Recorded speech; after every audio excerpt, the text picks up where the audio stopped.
Welcome, everyone, to episode 36 of the official podcast for Guardian 1, a Destiny group dedicated to the prosperity of Guardians everywhere. We broadcast live Thursdays at 8 p.m. Pacific, 11 Eastern, right here on twitch.tv/Guardian 1 Network. My name is Remy, and tonight I am joined by River. What's up, fools? Crimson Warlock. I'm ready for the hunt. Jez. Good morning. Agrios. Greetings, Guardians. And special guest, Bife. My name is Bife Byford. We are going to be talking about all things Destiny, but first, housekeeping. All right, everybody. Thank you for listening in on the podcast, however it is that you choose to listen. Be sure to follow Guardian 1 on Twitter at G1Net. That's G1NET. And just a reminder that we only use the number 1 whenever we're referring to Guardian 1 in its shortened form, such as the Twitter account. So again, that's G, the number 1, NET. In addition, be sure to check out the Guardian 1 website at guardian1.net. You can also send us feedback to our email, feedback@guardian1.net. We also have a Bungie.net forums group that's currently at 139 members. So if you want to join, just search for the group name Guardian 1. Guardian 1 has its own clan. So if you want to join the Guardian 1 clan, just select the buttons that say set as PlayStation clan or set as Xbox clan. Big shout out to everyone in the Twitch chat today. We do appreciate you guys tuning in. As Remy said at the top of the podcast, you can watch the show live at twitch.tv/Guardian1 Network. We broadcast every Thursday at 11 p.m. Eastern, 8 p.m. Pacific. If you can't catch the show live, you can always go to the Guardian 1 YouTube channel at youtube.com/Guardian1 Network. Guardian 1 is a proud member of the Guardian Radio Network, so be sure to check out the Guardian Radio Network website at theguardiansofdestiny.com. There you'll find all the different podcasts as part of the network, including the flagship podcast, Guardian Radio. They broadcast every Monday night, 10:30 p.m. Eastern, 7:30 Pacific on twitch.tv/Guardian Radio. You can also follow their Twitter account at Guardians of D and their YouTube channel, youtube.com/Guardian Radio. Other podcasts include Warlock School, TTL Party Chat, Aim Assist Gaming, Robust Radio, and the Audio Gwimrar, Ghost and Echoes. That's it. Thank you very much, River. I would like to begin this conversation with a little flavor text here. It is called the Fire Break Calculus. How much good could I do if I find the right place and fight until I die? And this is the flavor text of the Titan's Mark of the Martyred. And I have a sneaking suspicion that this is going to be a huge, huge factor heading into the House of Wolves. And just real quick, I wanted to go down the list. Byford, what is your take on that? Is this something that you've been thinking about a lot? About the House of Wolves? Yeah, definitely. But about standing somewhere and choosing that this is where I want to fight, I'm not sure. Obviously, referring to the loyalties of the Awoken, I'm not sure what they're going to do right now, but this is definitely a step in the right direction if they wanted to ever join us. Not just fight, but fight until I die. Pretty big. It's a scary question, scary notion in the first place. I mean, absolutely. You know, not to mention, does that apply to Guardians? Agrios. I'm excited. I'm looking forward to. I've been interested in the Awoken since this has started. That's my primary Warlock character. I picked to be an Awoken. I always kind of tend to pick that kind of more mystical type of creature in whatever I usually play along those lines. And the Awoken seemed interesting, and I'd really like to know my Awoken's place with the Awoken, my Guardian's relationship with the Awoken. That's something I was kind of missing a little bit, and I'm looking forward to this pushing that boundary. Jez, could you find the flavor text of the Spirit of Alliance for me? It's a heavy machine gun. I believe it's rare. And then I'll swing. What's that? Something along the lines of like, this machine gun was forged by a human and his Awoken counterpart from the Reef. Well, that's why I wanted Jez to get the exact wording, is because it's I think it's very interesting. It's named by a very optimistic Earthborn Awoken, or his equally oblivious Reefborn counterpart. Right. Okay. So this Agrios, this goes into that thinking. I think that there's going to be different factions. They will probably look at your Awoken with a greater respect. But who knows? You are of the light. So what do you think, Jez? Are you looking forward to this? Well, I think the Awoken from the Reef are very reluctant hosts. I don't think they would call you in for an alliance, for a permanent alliance, just be temporary to fight back what they have, and they'd probably be like, okay, you can leave now. I can see that. I don't think they want us there, even if they invited us. And Right. I don't think the ones that, other than the Queen, I don't think they want us there at all. Yeah. Queen's brother is I not think that's happy. very astute Yeah. statement. What was that, Agrios? I say I think that's a very astute statement. I get the feeling that for some reason the Queen likes us just a little, significantly more than the rest of them, and I'm curious what her reasons are there. Is she just trying to be a good leader? Alliance against the darkness is a good thing, or is there more to it than that? I kind of feel like perhaps there is a feeling of like we are lower creatures to them, and that she looks at us as if we are puppy dogs. Like, oh, they can hang out, brother. This isn't a big deal. And he's like, well, they stink and they piss everywhere. Like, let's get rid of them. Maybe they're looking down at us like this. Crimson Warlock, what is your take on all of this? Because when I read this Firebreak calculus, this is one of those first marks that really stood out to me. Besides the mark of the 6 fronts, which is amazing, and when I don't have to rank up vendor gear, I always wear that one because it really stands out to me as a really touching and noble mark. Very cool to have. So what do you think about it? Okay, continue. So it's me now? Yeah. Yes. Oh, yeah. Sorry, my Skype was kind of cutting out for a second. So one of the things I've always been interested is that we understand that the Awoken kind of came about because of the Traveler, and this will be the first time that we might actually get to interact with Guardians per se who aren't under the light of the Traveler. Like I'm wondering, what makes the Queen so renowned, and what makes her brother that way? Do they have space magic? Can they use space magic? Do they have magic of their own? Like there's a lot of questions of more kind of culture that I hope that we might be able to understand through this, just because of how rich the world is and the histories of these different races.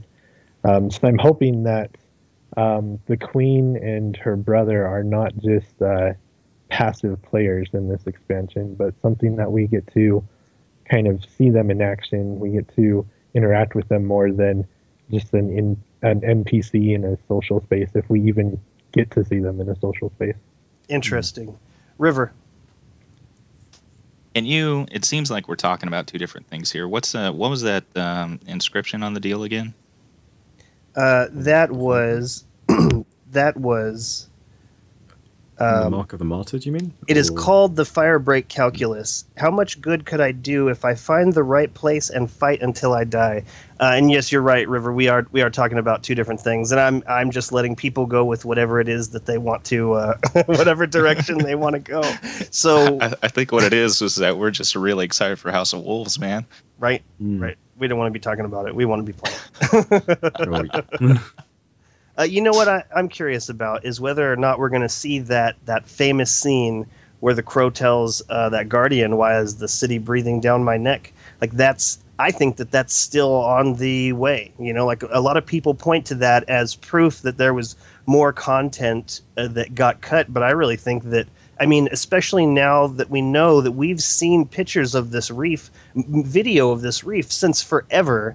And it's just now coming out. Why also would that cutscene not be in there? Well, specifically, it looks like that took place on Earth. So I have a feeling that maybe Crow might be exiled sometime in the future. Oh man. Imagine that. Maybe he's working and he's in league with Skolas, and as a result, when they do find out, eventually he's exiled by his sister, the Queen of the Reef, and as a result, you still know him, you know of his location in the wild, and maybe you need to consult with him later. As well as that, it's really cool, because his position is... He's kind of like, if anyone watches Game of Thrones, he's a little bit like Varys and Littlefinger combined, He controls, I can't remember exactly their name, but they're these kind of like robotic messenger systems that are used by the Awoken to transfer data and messages all over the place. And they, these go from Awoken outposts that you would visit on a regular basis to even as weird people as the Nine. So it's like he has a lot of information at his fingertips. So he's really important. Agreed. All right. Well, why don't we get to some news here? No, actually, real quick, I did want to put in something real quick about the Awoken, and specifically the House of Wolves. I'm pretty excited about this chapter in Destiny. I think this alliance that we're going to have with the Awoken is not going to be a short one. I think this is just the beginning of us trying to recruit our allies against the darkness for, future assaults, because no one's going to be able to survive on our own. And I have a feeling that the Queen knows that. That's it. I like it. And there's a ton to discuss in what you just said. And hopefully we will have a chance to revisit that before the show is over. So why don't we get to some news, and then we will, if anyone has anything that they want to talk about at any point in time, just keep it in mind, and then I will throw it out to anybody who has anything else they want to add. And everybody in the chat, if you have ideas that you want to talk about that are related to this or otherwise, our guys are keeping our eyes on the chat, so we should really try and get to those as well. So, Agrios, why don't you take it away? Sounds good. I really hope that the whole Crow going rogue and needing a good beating is true, because I know tons of Guardians that really want to punch him in the face. And Seven Strider, but in particular, really wants to take him down. So I empathize. I know that feel. I mean, come on. Who hasn't looked at his smug face and being like, she's saying you owe us, Guardian, but not you. You can go and leave us alone, please. We don't want nothing to do with you. To be honest, I'm kind of sad that there's not a persistent villain throughout the story. Well, we don't know that, right? Not yet. There's the ambiguous darkness, and then there's people that kind of don't like us, and then there's a bunch of fodder, and named fodder. Sure. Well, that's kind of how Halo started out, right? Yeah, there was the broad branching covenant and the broad branching flood, and it was only until we saw the prophets in Halo 2 that we were like, okay, so now we know who's at the head of this thing. We have the heads of the Hydra that we can start to chop. Whether they will start to grow further heads is something we can discover along the way. There's some British heads too. What? The brutes taking over everything. Oh, come on! No. Don't be ridiculous. Moving on. Moving on. So tons of information. It all started earlier this week with update 1.1.2, and it's a big one. So let's dig in. Vault capacity was increased while also disabling the gear comparison on Xbox 360 and PS3. Audio controls were added, including volume control and music toggling. Item lock was added. New purple ball. We'll get to that later. They made changes to weapons as well. They fixed a bug that caused a player to lose ammo when switching weapons while dead. Fixed a bug where ammo consumables did not reliably replenish ammo. Fixed pocket infinity behavior to be less likely to fail during edge case conditions. Fourth Horseman weapon stats were replaced to restore to original intended values. Some surprise ones were in here, such as updated Thorn's first-person player feedback poison effect. And it's now very noticeable when you are poisoned. There's actually a little bit of a stir where it seems a lot of players have trouble differentiating, in particular colorblind players, although it seems to give a a lot of different people some troubles differentiating things in the Crucible. Have any of you guys had any problems with Thorn's first-person player feedback? Man, I want Thorn so badly, and yet no, I have not at all. River. I haven't, because I like Thorn. But do you feel that its status effect seriously impacts you while you're under its spell in the Crucible?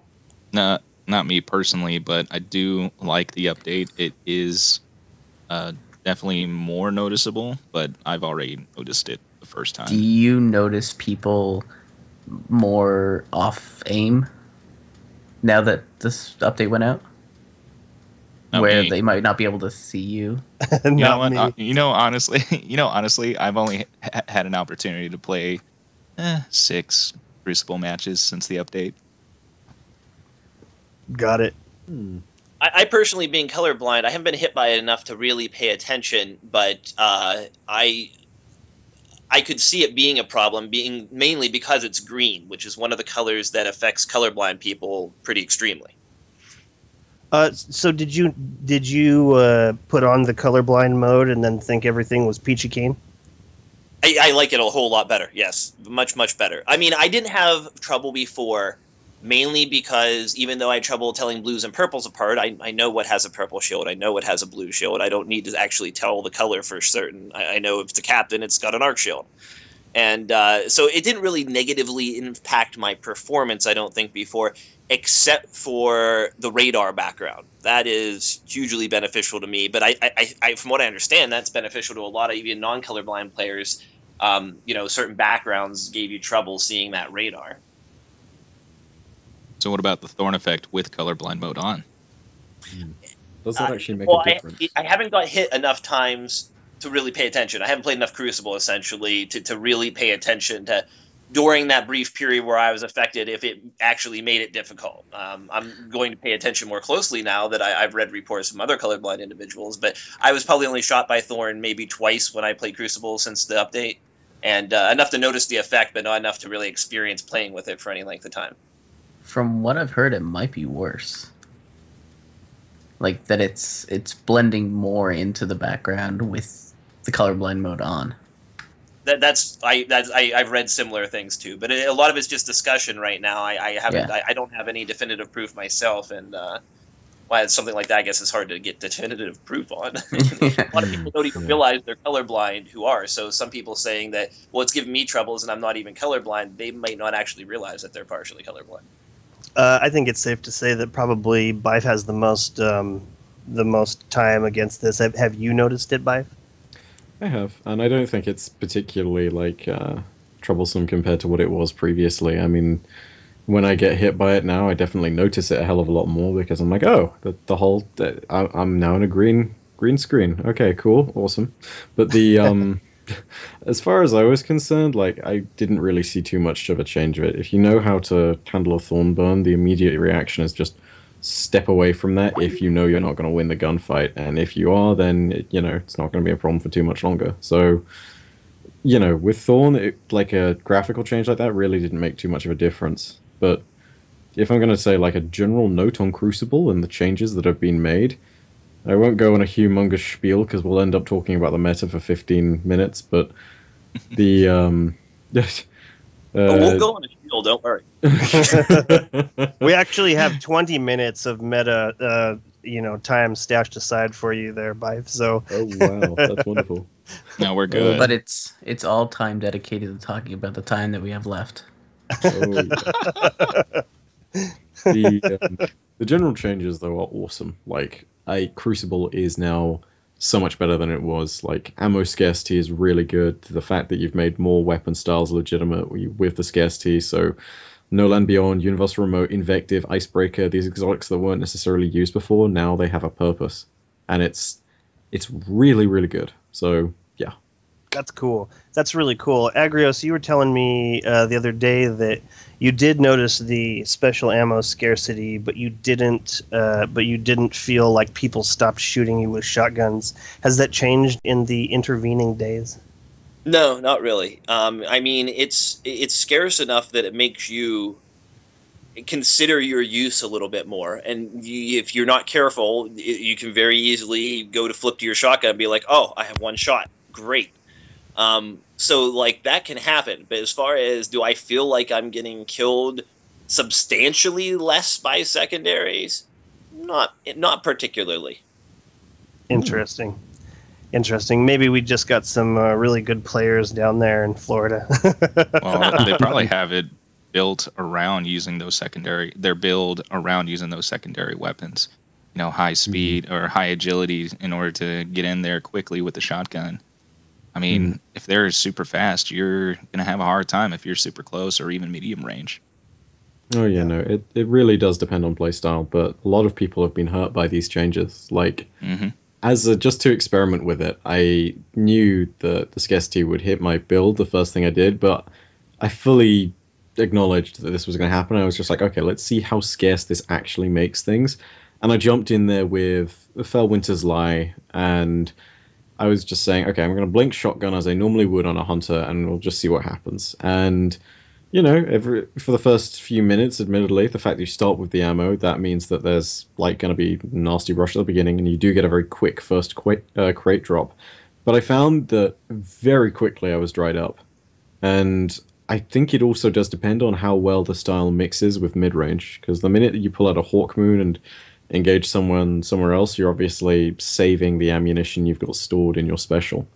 So, I don't know, it's kind of a mix of things. Like, the scarcity is impacted less, I think, than people initially realized, but I think the fact that the scarcity is there is what is so good about it, because by the time you do get to later stages of the game, it really does push you to use all of the changes as best as you can. So, yeah. Now, one other thing I wanted to point out, and this only happened to me one time, so I haven't done it enough to really confirm it in my own head, but has anybody else switched out secondary weapons in the middle of a Crucible match? Yes. With the update. Did you Yes. keep ammo?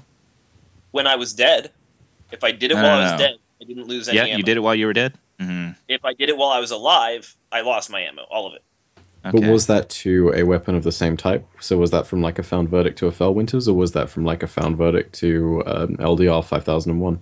Yeah, went from yep. snipe. It would have been sniper to shotgun, shotgun to sniper. That's the only thing Yeah. I decided to do. I was going to say that. Okay. That's interesting to note. Agreed. All of these changes are super great, and I'm actually I'm going to be trying my best to squeeze out a 3 Little Words and that Vanquisher 8 from the New Monarchy vendor before the changeover, because both of those weapons look like a lot of fun, and definitely something I want to add to my collection. How long would you say that would take? Like if I was to take just the next 3 weeks and ground out 300 Crucible marks, like how long do you think that takes? Like, I have not reached the end You're of in the 100 Crucible. weeks, though. 3 Yeah. weeks. Yeah, but it's got to be 150 on one character, so it's got to be 2 weeks minimum, and like only using 2 characters, you could technically max that out at like technically 900 a week if you spent them. It's 900 in total over the 3 weeks, right? I'm talking about actual playtime. Like what? How many games do you have to play in order to get that far? Well, it depends how good you are, but That's right. It either comes in at 50 games or like 33 games. That's right. I actually did the math on this, because if you lose, you get 2. If you win, you get 3. I forgot about that. My best recommendation is to play Rumble, though, because it sucks immediately if you're really bad at Crucible, because, I mean, you know, you're going to go into Rumble and there's inevitably going to be like 1 or 2 Crucible Sharks in there every single game, and then it's going to be bad. But the games go by really quickly. Like, the timer is shorter, there's going to be one person every single game, be it you or someone else, who's going to get a lot of kills, and you will get to the marks faster. But I just generally think, even if you're not grinding for it, I'd recommend that people try out Rumble. Because, like, it's probably one of the best game modes to use if you're trying to learn Crucible, because it forces you to rely on yourself as opposed to teammates, and also it forces you to, like, use every single trick in your arsenal and get to know the maps really intimately. You know That's what what I like about it. I had the exact opposite thought. I thought to myself, you know what mode I don't want to play learning Crucible is Rumble, where I only have to rely on myself. So like everything that you just listed off was a point against playing it, because I feel like if you're not good at Crucible and you throw yourself to 5 other players who could be good at Crucible, then what you're looking at is just dying and dying and dying, and then never seeing yourself reach any kind of KD that's worth tweeting about. You know, but that's not necessarily the aim. You got to keep in mind that there's a difference between improving and winning every single game. Because if you only improved by winning every game, then what would be the point? Like the most dramatic thing that I learned about during this was actually during Alpha, was how important the radar was and how I could tell if there was someone coming around the corner with shotguns. And the minute that I learned that was the point at which I realized all of a sudden that if you could learn from your failures, it was infinitely more important. And from that point on, I was just like, okay, when Rumble does come out, I'm going to start playing it. And that's the mode I'm going to do. And again, the reason why is because you expose yourself to a lot of failure, but that's the only way that you learn really quickly. And as a result, maybe I'm a little bit less versed in Control and Clash, but I stand up on my own, and consistently in games where I'm going lone wolf in Control, I will be top 3 in the team more often than not top 1.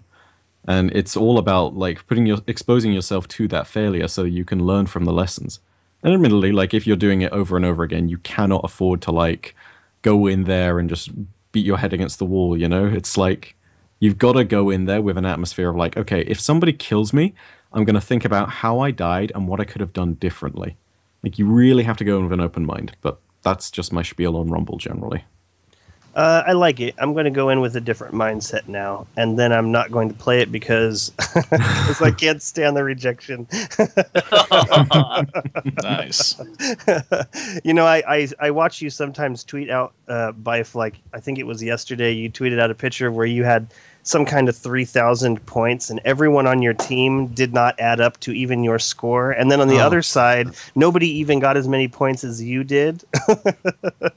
What do you call that? What do you call that when you lose, even though you did the best out of everyone in the game? Am I allowed to use profanity on this stream? Absolutely. Because, I mean, if I am, I'd call that... Well, if I'm not, I'd call that BS. You know pretty much what that means. Just like, there is sometimes when what I think like the matchmaking system tries to do is it tries to like find an average KD or score among all the players and then lines up 2 teams that are roughly equal. So you can get a team which has 1 or 2 players that are really, really good and like the rest of them are much, much worse. And then you can have one team that all roundabout averages out and they're better as a whole team than the 4 really bad players. And as a result, their score is just far, far better. And it, sometimes it balances out because, you'll have the top 2 players being like really good and pulling through and getting better score as a result, but it just doesn't add up that way. It's one of the impracticalities of matchmaking. You know what would be cool is if you went to that Destiny tracker site and then you looked at where you are in the scoreboards, and then you contacted the person that was above or below you, because they're just going to be 1 spot above or below you. And then you could play against that guy. And then the next person on their team could look up on Destiny Tracker who's above or below them and have that. That would be a totally matched team. Think about that. By the way, Remy, what you call someone with the highest score on the losing team is on the bright side, because there's a medal for that. Is there? Thank you, Jazz. Yes, there is. Oh yeah, there is. We get it all the time. I get it all the time when I go into Control. That's another reason why I play Rumble. Because I either go into Control with a team that I know and where I'm like, okay, like I know these guys are awesome, or I know these guys are good fun, or I go in alone to get bounties, or I just don't go in at all because blueberries are terrible, terrible players more often than not. You call them blueberries? We call them Smurfs. No, I call them blueberries. I love blueberries. That's what I've always called them too. So what are your teammates? Gooseberries? No, my teammates are Snozberries? Boysenberries? My teammates are just teammates. I don't think about berry names. Teammates are the blueberries. Well, teammates that are in my fire team, though. Oh, the fire teammates. Right. Gotcha, yeah. So on the opposite team, they're called raspberries. Yeah. or Well. or they're called dead. if I'm lucky, they're called dead. I don't know. I've seen your streams. I don't think that luck has a lot to do with it. Although you do walk up on some dudes just standing around, I don't know, admiring their weapon. I've been so confused because recently I've been running into Crucible and I've been finding people who are just boosting in the corner, so they'll like all congregate in one area, and then they'll like wait for one person to just go ahead and like find them all, and then he comes along and scores all these kills, and they all just run into his shotgun, and I'm just like, what are you doing? Why are you doing this? Just in live Crucible?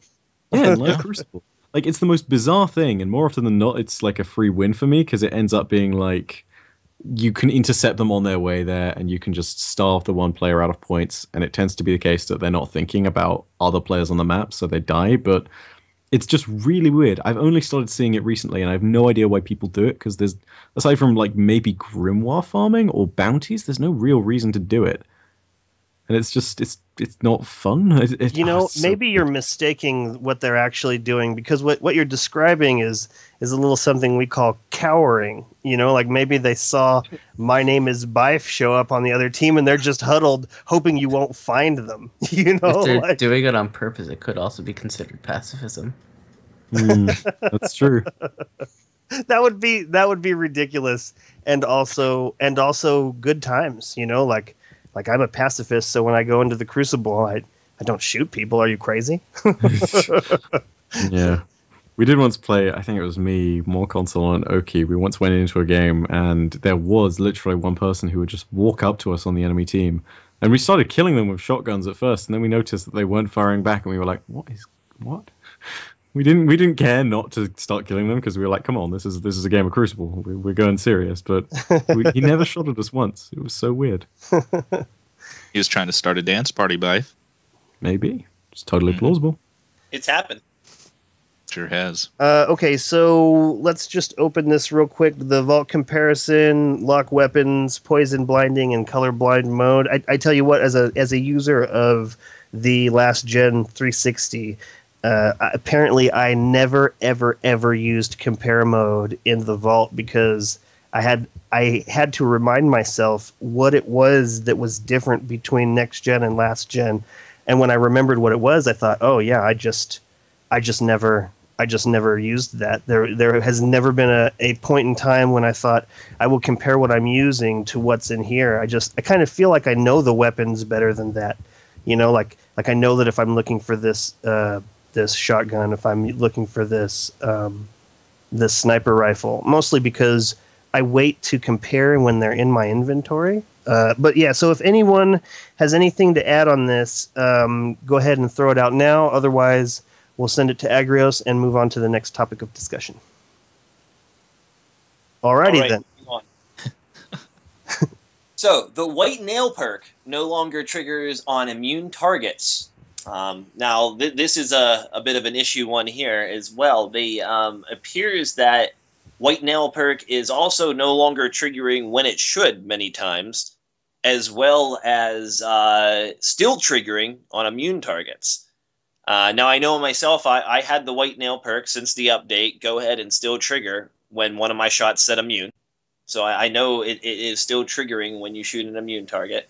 And there's a video on Reddit of someone doing it several times in a row, it not triggering after they shot it 3 times. So there appears to be some issues after 1.1.2 with Black Hammer. Oh, okay. I was lost for a second there. I because I don't have Black Hammer. I wasn't. White Nail is the perk on Black Hammer that causes when you make a critical shot with Black Hammer 3 times in quick succession, it automatically refills your magazine for free. Oh, you're kidding. That's like you don't have to reload or anything like that. You just right after that 3rd shot crits, there's just 3 bullets right there in the chamber again. Mm-hmm. Wow, that sounds pretty sweet. When you're fighting a fighter tank or something, you really clean up because it's crit. You never run out of sniper rounds. Mm-hmm. Man, that sounds wonderful. It is. 'Tis rather glorious, I'm not going to lie. Oh, yeah.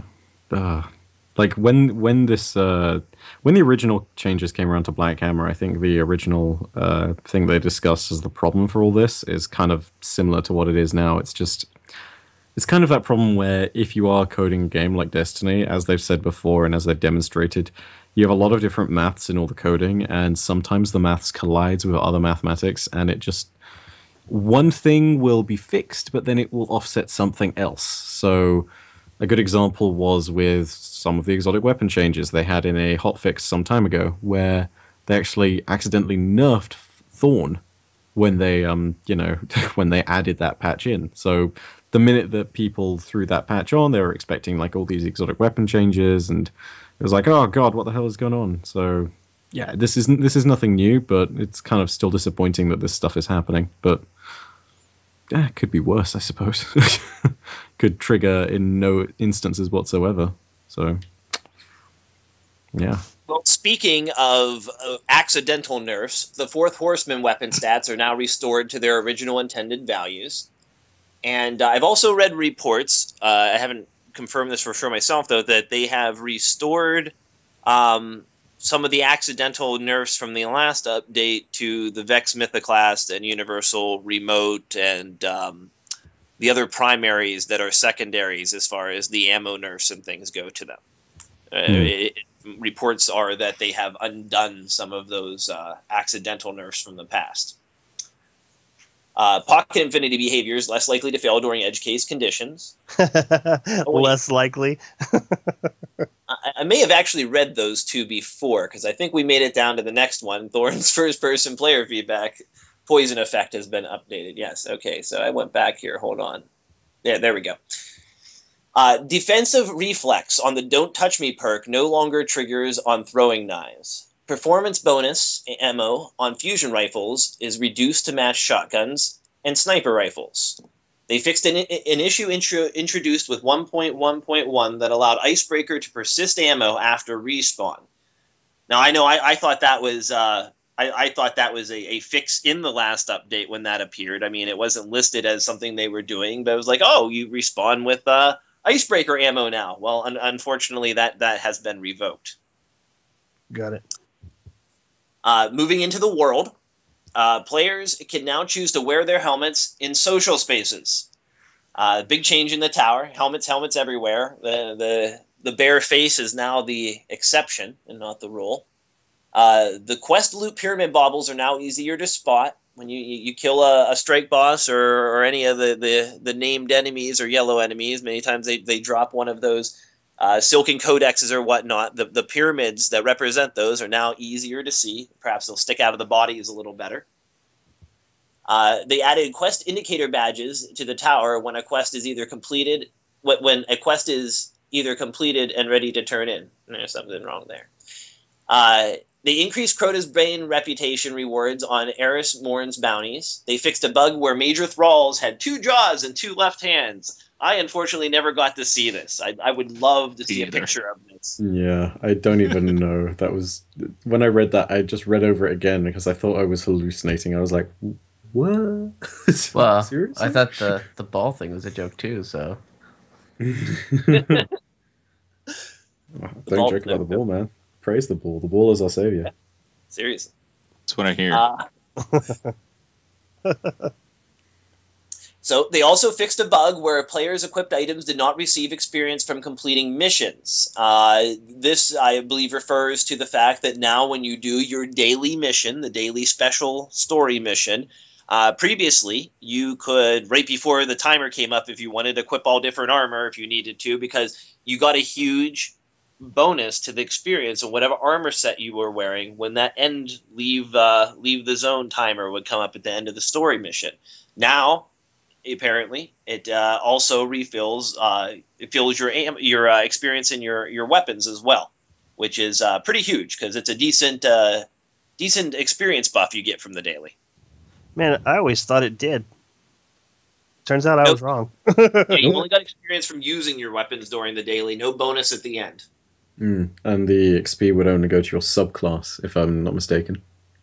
The subclass in your armor you were wearing, right? Yeah. So, It's kind of nice change there, especially considering that like you actually can pick up the 9,000 XP bounty using the XP from like a daily heroic. I don't know how much it is. It's like 7,500 XP or something. It's something like that. That sounds about right. Hmm. They also fixed a bug where the Black Garden level 30 featured story was incorrectly listed at level 28. So I believe that means when the Black Garden is featured as a daily, it was listed as the wrong level. I never actually noticed that one at any point. That one just flew right over my head whenever it happened, if it did. Right, I stopped doing dailies before that. Like there was a point where dailies were a part of my daily activity, and it just ceased being a good source of anything. Yeah, I haven't done them for a while either. I mainly just do them whenever... I used to do them every day, like you said. Now I just do them if I'm like, I got something new, I really want to level it up quick, I'll do my daily then, to push the leveling up on that quicker. But I just use it like that for experience when I need it now. So they fixed a bug where the heavy ammo consumables were not available for purchase from Xur. So I guess this is supposed to be... I mean, is he supposed to have heavy ammo consumables every time, and every time he hasn't has been a bug? This isn't the first time I've seen a statement like this in the updates. He has since a while, like every week, once they finally fixed it, he's had heavy ammo. It's they also had it as a problem with his engrams. He would not bring those on a regular basis. So I think they just tidied up Xur's inventory because it was meant to be consistent. Okay, so the engrams were meant to be consistent as well? Yeah, they fixed those much earlier in a different hotfix or patch. I think it was actually in 1.1.1. And the heavy ammo was just kind of the second half of that, I'm pretty sure. But in a way, it's almost like they're a victim of their own flowery language. It almost seems like it could either be an actual bug or it could be, Cade 6 is bringing his door knockers to make sure that he gives us better stuff. Like... It might. I wouldn't be able to tell if that's just them covering over. Oh well, he's gonna bring it now because we'd rather it this way, so we'll call it a bug. I don't know. I know what I'm trying to say, but I'm not saying it right. I like it. What else we got, Agros? All right. Now we move into talking about strikes and raids. They made some changes to the Cerberus Ve 3 strike. Valista Ark's strength has been reduced by 33%, and they reduced the number of major combatants in the Valista Ark fight.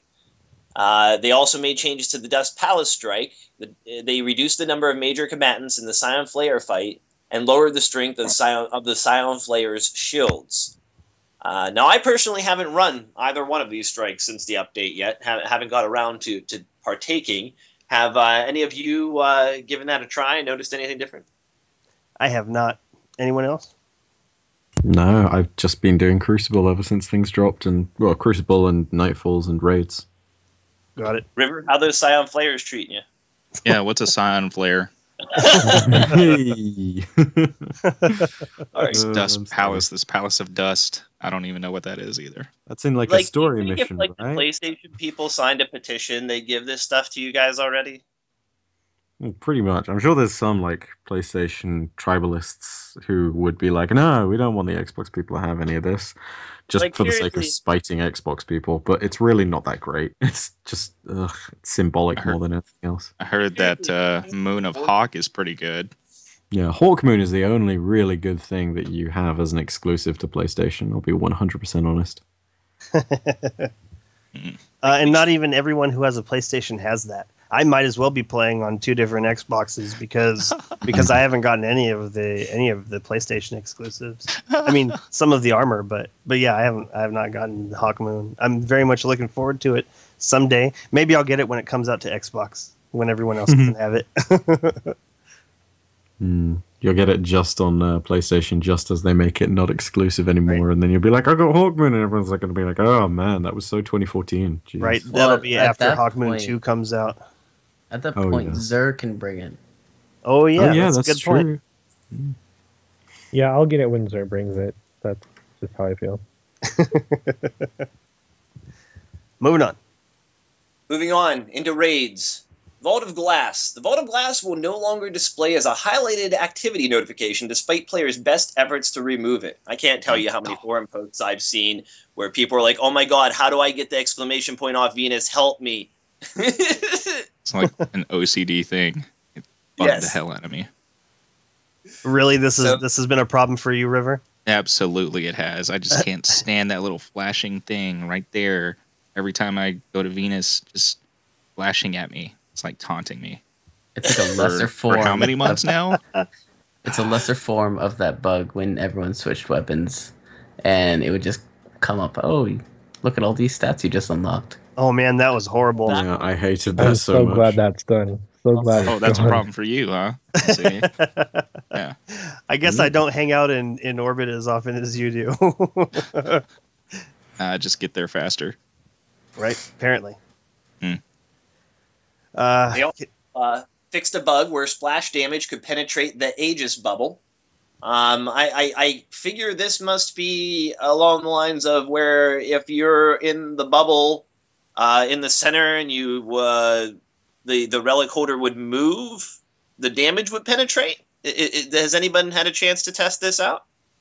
It was like due to Atheon basically shooting the shield. Sometimes, yeah, you're right. If he moved, and occasionally just on his own, he would be able to just penetrate the bubble, not with the actual detonations, but with the splash damage. And the splash would be enough to kill a few people at the front. And it would just cause wipes because, you know, the minute you lose 2 people in the vault, especially on something like hard mode, it's like, oh, well, I guess we have 1 person to deal with the supplicants outside.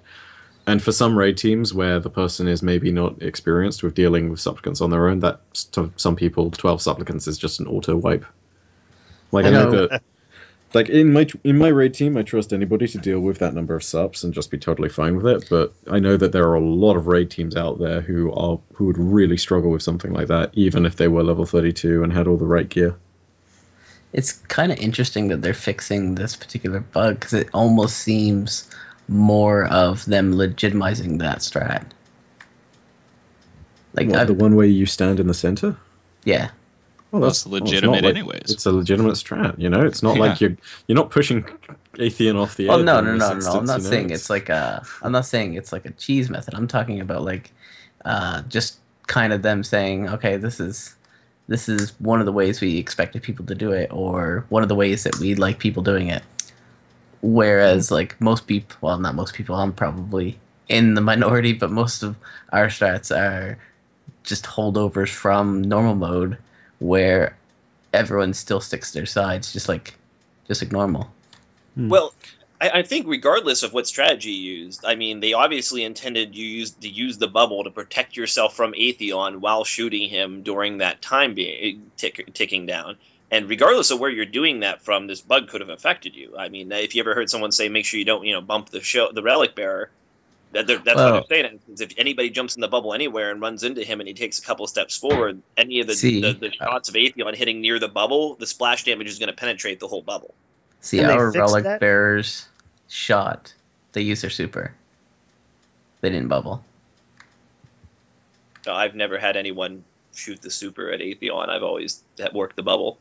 It does good damage. It does really good. It's like the damage of a Yalahorn shot, but not the Wolfpack rounds on top. Not to mention the fact that it just instantly recharges. There is no reload, so to speak. You just like shoot once, slice through the air just to make a move away from if like Atheon is shooting at you. Shoot again, slice, shoot, slice, shoot, slice. It's really good.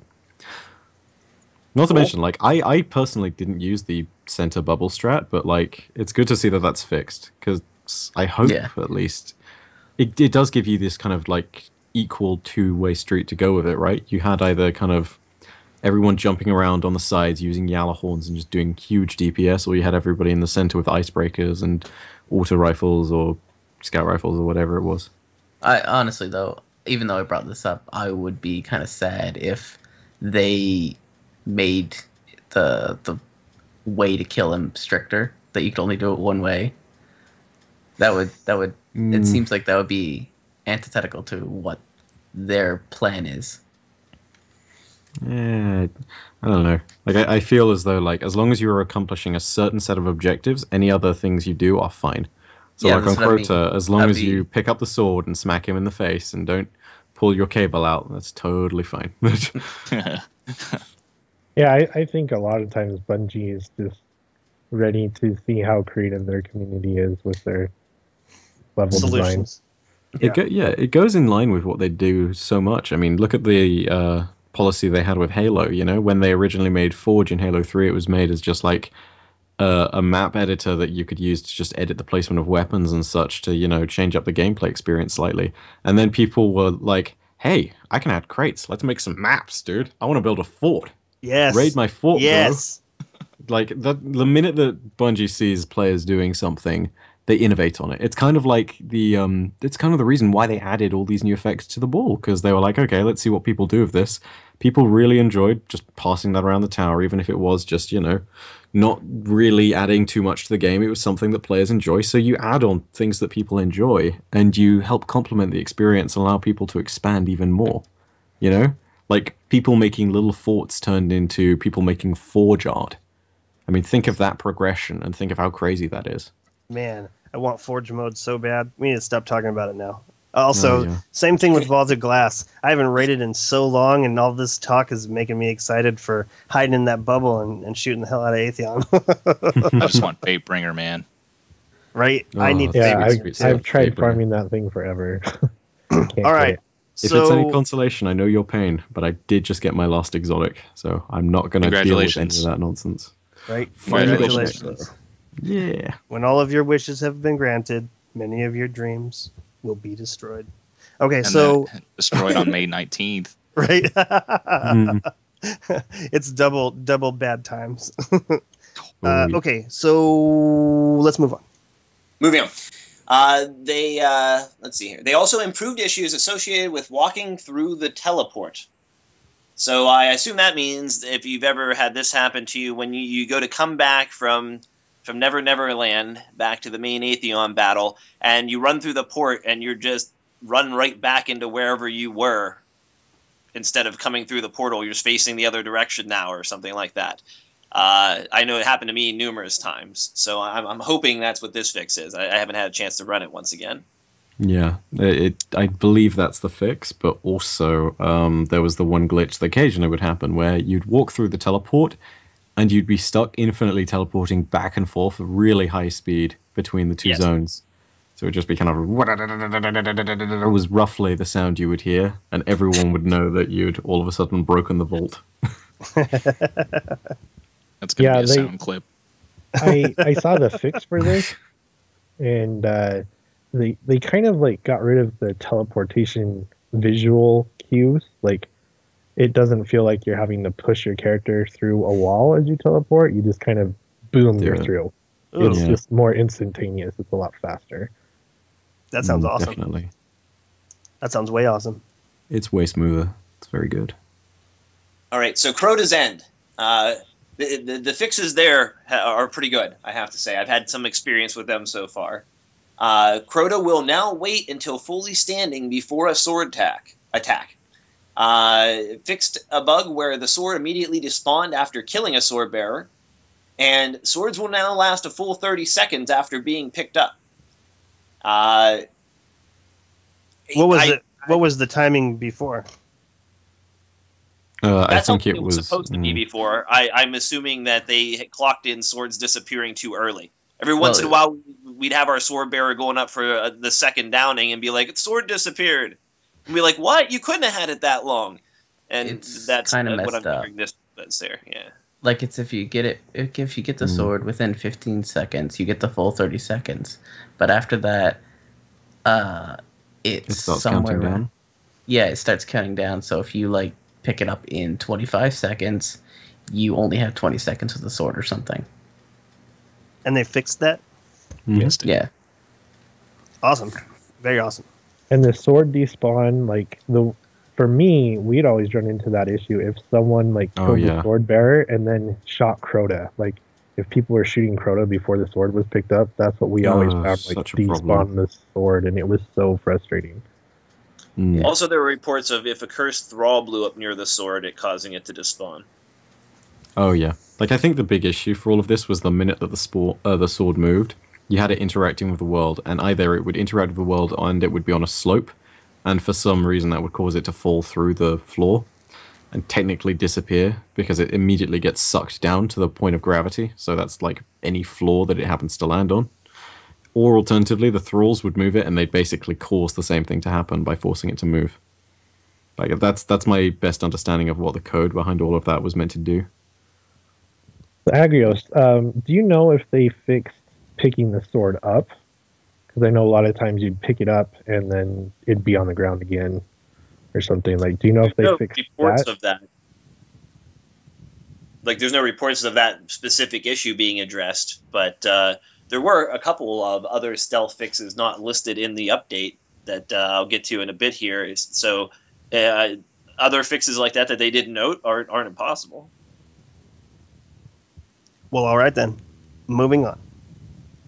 Moving on, we're going into PvP now. Now, we discussed this a little bit before, but here's the changes in detail. They greatly reduced the weighting of Blind Watch and Fire-based Delphi in Control, Iron Banner, and Inferno Control playlists, so they will appear less in rotation.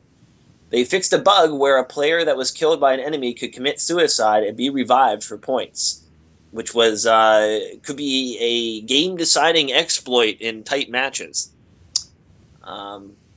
They fixed a bug that prevented players from receiving points for neutralizing a control zone. They fixed a bug where capture points were not properly disabled after the game ends.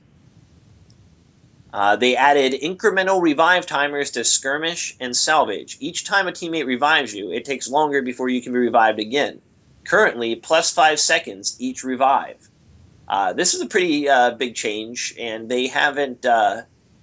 we didn't really know this was coming in particular, so I was kind of surprised to see this. I think that works in coordination with the fixed a bug where a player that was killed by an enemy could commit suicide and be revived for points. Stopping power, the skill, now requires shotgun, or the bounty, I mean, now requires shotgun kills instead of sprees. The bounty target practice now requires hand cannon kills instead of sprees. And the electrocutioner bounty now requires fusion rifle kills instead of sprees, making all of those much easier to obtain. Good. Much easier. As far as the maps go, for Anomaly, they added invisible physics over the pool table to keep people from hiding. Over the pool table. I don't know what that is. Basically, this was on the Anomaly. If anybody's played Control on that map, you'll know that B flag is kind of in the center of it, and there's this weird kind of block just in the middle of that little platform. And what people could do is they could jump on top of that, and then they could jump up to a little bit of the roofing that was just like an empty space above it. And that was like a really broken spot because you could sit down there and you could shoot across various areas of the map, but you could also jump down on people and shotgun them. You could throw grenades from up there, and it was very hard to return fire on the player. So they've just added invisible barriers and physics to stop that from happening. How is that a pool table? I guess it's just the best name they could come up for it. I mean, you know. That's what I'm thinking. Billiards, I have no man. idea, dude. That's what I'm thinking of. Billiards. Yeah. That's exactly what I thought of too. I was like, what? Mhm. I did that. It's probably Also, just in an the in-house Golden name for it. Yeah. Like how they call the spot, the critical spot for a Vex, the juice box. Although I Right. think on Guardian Radio we've dubbed it the milk carton. I don't know. For the Shores of Time, they added kill volume to the open edge of the A cave, in to keep players from hiding. They added kill volume to the open edge of the A location cave, in to keep players from hiding. What does that mean exactly? Kill volume to the edge. So you know how Shores of Time, you have the one capture point that is in a cave where heavy Right. ammo spawns up at the top bit. Basically, what some players could do is actually I've ran into this about once, and I've seen it once on YouTube, but you could actually hide a few players behind there, because you know how if you look out behind where the objective is, there's just this massive vista of like a blue lava cave, basically. There were certain points on that map where you could basically like jump into little outcroppings of rock that were just parts of the scenery, and you could essentially hide yourself from view and prevent yourself from getting killed. So say I have a, I haven't died yet, and I've got a 15 kill streak. I could just go there and hide, and then I'd guarantee myself a Mark of the Unbroken where I'm just sitting there, and neat little trick, sure, but it's not legitimate. Like, if you're going to have a mark, then fight for it. So, Gotcha. I'm glad they fixed that. I did it once. Not for the mark. Yeah, Not for the mark. You're I just hid there just to see if anybody would just come and look for me, because you still show up on the radar. And then Yeah. the guy's looking around for me, and I'm sitting there, literally sitting there. So Sitting he there just kind of giggling to gives. yourself. He just kind of gives, turns around. So then I stick him with a trip mine. It was so awesome. Wow, Oh you're a my terrible God. person. Right. But Heard it That here was first. early, man. That was like September 2014. um, It was funny. I recorded it too. I'll post it up. Yes. nice. Sick. That's so funny. All right, so in the Burning Shrine, they moved the spawn point to fix the camera view. I genuinely don't know what was wrong with this here. Like, it doesn't sound like it was a big change. I'll be 100% honest. It's possible that the camera, when spawning, was clipping on something. It just might not have been noticeable that much, but it might have like jumped or something. Yeah, I guess. I don't know the changes, but we'll see. I'm sure everything is fine and it is as Bungie wanted. I will not question further. Well, based off camera perspective, it was purely visual and won't affect you either way. Well, there we have it. And now for the gameplay. We just, like I said, we mentioned some of this above, but the crates are now visible for all players long before they are available to pick up, with a countdown timer added to show when they will arrive. So yeah, you can quite easily see from a very far distance anywhere any of the special or heavy ammo crates are going to appear in PvP. And as you approach them, an indicator showing you exactly where they're at with a timer as to exactly when you're going to be able to pick that crate up appears above it. And it lends a lot to using good strategy for all these things. Man, that's got to be crazy. That's got to be crazy, because I know that for some of the parts where I didn't know where it was going to show up, it would be really easy for me to just not get it. And for everybody to know where it is really going to draw attention to those two spots like a lot. And that's just going to push the interactivity through the roof. Like, you're going to see a lot more of people digging in and having to fight for that ammo. That's exciting. That's exciting. I think that makes for a good game. Oh yeah, like the best thing about one of the best things, I think, aside from the fact that ammo is way more scarce, is the fact that when you go ahead and you jump in with the heavy ammo and it starts to spawn, those extra 5 seconds that you get, it's so crucial to have those 5 seconds, because you can like have way more fights forming around the heavy ammo. And that is so much more tense. It's so much more exciting. I really love it. Awesome. I like it a lot as well. Mm. It definitely the fight cadence has changed dramatically. This is the biggest change to the cadence in PvP that I've noticed since the game is launched, by at least me. Absolutely. Guardians no longer drop special ammo on death. So that's another thing limiting the special ammo. They lowered the amount of special ammo picked up from crates from 50 to 25%. Special ammo crate respawn time is raised from 45 seconds to 120 seconds. It can be... There are definitely some times where you get low on ammo and you're like, oh, I need some special ammo. You run up on a crate. You're like, another minute and a half yet. No. You run to the next crate. Minute. No. So, but having those timers there is definitely key to managing, because if you really want that special ammo again, there's none around. You got to make plans to be back there at a certain time. It yeah. causes a lot more. I feel like special ammo crates are mini heavy ammo crates now. They're attracting their own battles, Oh which yeah. is an interesting dynamic. Like the cool thing about this, and just the entire thing that I loved about this update, was the fact that they introduced a factor of scarcity to it, which I think was always the thing that special ammo needed. You know, you have these powerful one-hit kill weapons, and I was in agreement with everyone in the community who said that if you are going to have a one-hit kill weapon, then either go ahead and make it a Hawk Moon, where it's going to happen one in like 3,000 times, or and you know that's only if you get lucky and hit a headshot, or alternatively go ahead and make it so that you have to fight for that ammo and that it's a resource that's worth caring about.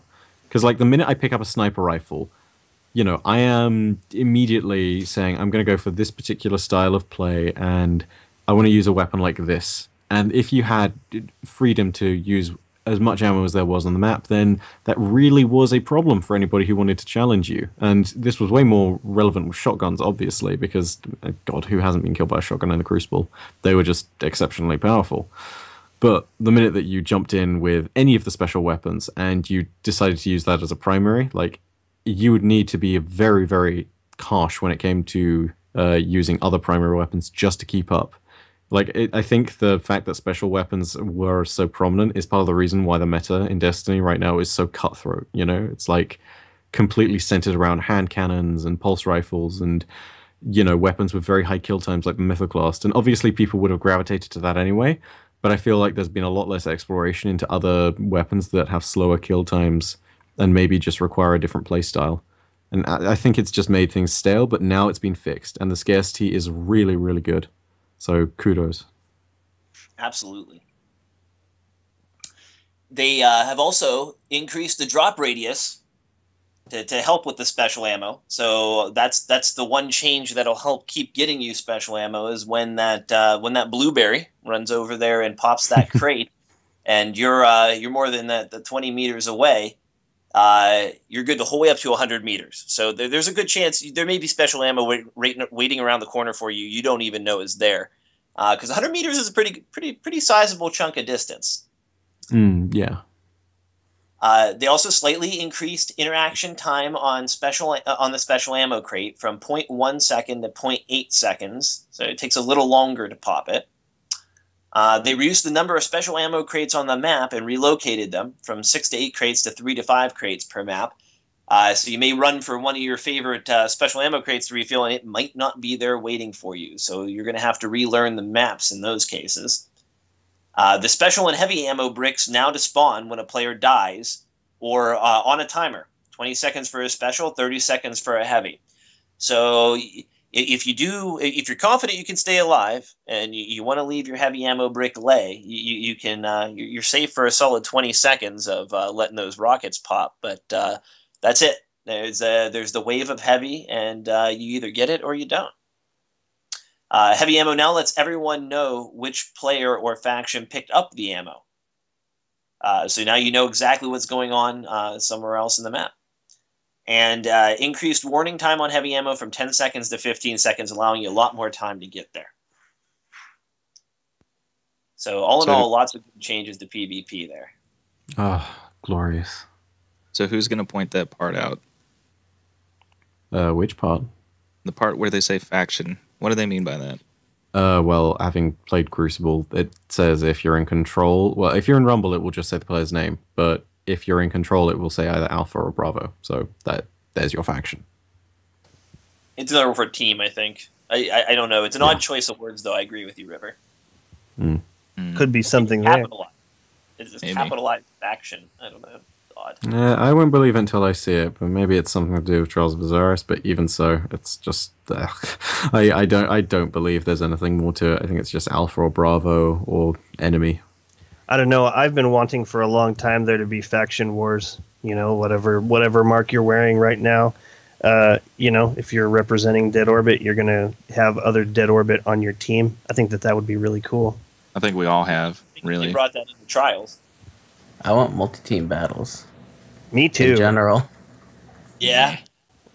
Me too. That would be awesome. I agree. Yeah, the element of chaos, I think, would be quite nice, but I'm not sure how. I don't know. Maybe have something where it's like 4v4v4. Yeah, Ooh. Yeah. that would be so much fun. Or 3v3v3. Yeah, true. V3. Three's Bungie's number. What? Yeah, Iron Man, you know. The new number. Seven Seraphs faction confirmed. Lol, lol, lol, lol, lol, lol. You wish. And All now we know that the Osiris are not a faction that you're gonna really deal with like the other factions. I mean, it Hey, could be we like a got- reputation stream, but I don't. But it's definitely not a faction, so to speak. Yeah. Yeah, I'm expecting an 10 Iron years. Banner faction type situation. Well, Moving on. everything we know of Osiris seems to be permanent. Like they're bringing it. They're not like it's not an event. It's a thing that's coming. Yeah, pretty much. We'll have to see what happens, but heck, Can't it's, wait. Month away. It's a month away, and finally, I think the best thing about Osiris is that PvP players at last have this high level activity that they can jump into if they want to earn max light level gear. And PvE players will always say, "Oh, it doesn't matter." In PvP, well, the Iron Banner would stand as an argument against that. And we raid as well. We're not just solely PvP players. It matters that we have good legendaries. Let us be. Jeez. At least your PvP event has come back. Yeah, but our PvP event has come back because you guys have like raids every single week. You always have chances to get level 32 gear. We don't. The Iron Banner is like rush to it because it's only here for a short time, and if you miss it, sorry, you're not going to get it next week. Yeah, I'm not a big fan. I'm not a big fan of short events. I mean, it does breed that scarcity if you miss it, but then again, it also comes down to like near the end of the week, and you're like, I got so much to do, I'm not even gonna bother. It does create excitement and longevity, though. Well, Yeah, and definitely. it always comes back. Oh yeah, and I can't wait to find out when there's like new weapons, or if like I can finally get a helmet or Scurry's Revenge or something. I'm surprised it's not scheduled. Like it's always, it seems to be quite random, doesn't it? Yeah, it's the first few ones they definitely announced and had like stuff going up to them, but these last few ones have been very, very sort of Like a surprise. random. Almost like I didn't know about them except via Twitter, and that was through like people who data mined. Like, It's like, come on. well, Right. the it last was one I weird. heard is like Thursday. It's like, oh yeah, by the way, we're gonna have Iron Banner next week. Or Monday. Was it like the Monday? I don't know. That's what I felt like, though. Yeah, they just really sneak Yeah. up on people. Like sometimes we'd find it out on Guardian Radio. Like we'd find it out like 5 minutes before the show because of again data miners and Twitter. And I'm just sitting there thinking to myself like, Bungie, own this, please. Come on, your player base is asking for it. Like, what the hell? Well, I think as more time passes, we'll see a more consistent schedule. I agree with that. I Agreed. think perhaps they were frightened. They didn't want to commit to dates because what if something they were doing with one of these major bug fixes or with the ammo fixes was prohibitive of it being that particular week. So I think that might have lent to some of the last minuteness, all the bug fixes we've seen come lately. I mean, look at the first Iron Banner. Yes, let's look at it. Yeah, I still have That one was of my. atrocious. I still have one of my medallions from the Iron Banner, from the first Iron Banner. What? Jeez, the- Remy. Wow. you mean the one that you could kill a level 30 with your cost off? Oh yeah. You see how atrocious that was? All right. Just real quick, Dirk Weasel in the chat says, "Blades of Crota, where did they go?" And so Bungie touched on this real quick. They said that that they're looking into it, and that you can still find one in the Fist of Crota mission. So Now, Bungie specifically mentioned the moon in the update. We'll be getting to there, maybe. But I've heard reports of people not being able to find the ones that normally spawn on the Cosmodrome either. So you know what? I mean, we got so much more to go through. I mean, what all do you got? Because I know that we're running up on the end of our time here. I got a one more list, a small short list of general things from the update update earlier in the week, and then I have mainly House of Wolves info from the weekly update to go over. Okay. Why don't you run down that list real quick of changes, and then we'll get to that weekly update, because I know there's lots in there that I wanted to talk about, and I want to get Rivers' opinion on stuff before he has to go. All right, sounds good. For the UI, new visual treatment to quest nodes and nodes that involve quest activities or steps. They made some of that stuff more visible. Players can now click the left stick to hide UI when inspecting items for screenshotting/sharing purposes. They fixed a bug where precision kills did not appear correctly in the PGCR. The UI flyouts are now easier to navigate, i.e. Amazon flyout menu. So they made some changes to that. I'm not entirely sure what exactly the last one means there. It's the to be super brief about it, it's when you go to your inventory and you can select your primary special, you have the flyout menu of 9 items. That's what I think they're referring to. Ah, gotcha. That would make sense. For the audio, they fixed an issue where the Stealth Vandal audio was being suppressed by gunfire or other loud sounds, so you should hear those bastards coming a little quicker.